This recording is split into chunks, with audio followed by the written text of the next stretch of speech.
বিসমিল্লাহির রহমানির রহিম। আসন্ন জাতীয় সংসদ নির্বাচনে 2026 12ই ফেব্রুয়ারি নির্বাচন হতে যাচ্ছে। সেই উপলক্ষে একটি ভিডিও করলাম। ইনশাল্লাহ সবাই ভিডিওটি দেখে উপভোগ করবেন, খুব ভালো লাগবে।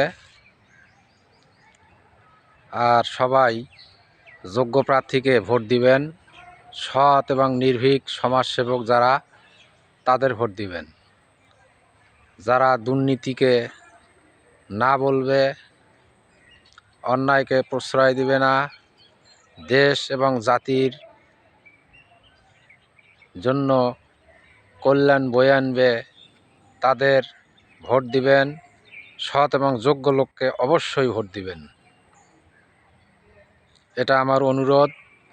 দুর্নীতিবাজদের ঘৃণা করুন, যোগ্য প্রার্থীকে বেছে নিন। ভাই, দেশটা আপনার আমার সবার, দেশটা রক্ষা করার দায়িত্ব আমাদের সবার। তাই দেশে সৎ লোককে বেছে নিন, দুর্নীতিবাজদের ঘৃণা করুন। ভালো থাকবেন, সুস্থ থাকবেন, এই বলে আমি আমার কথা শেষ করছি। ভুল ত্রুটি হলে ক্ষমা এবং সুন্দর দৃষ্টিতে দেখবেন। আল্লাহ হাফেজ।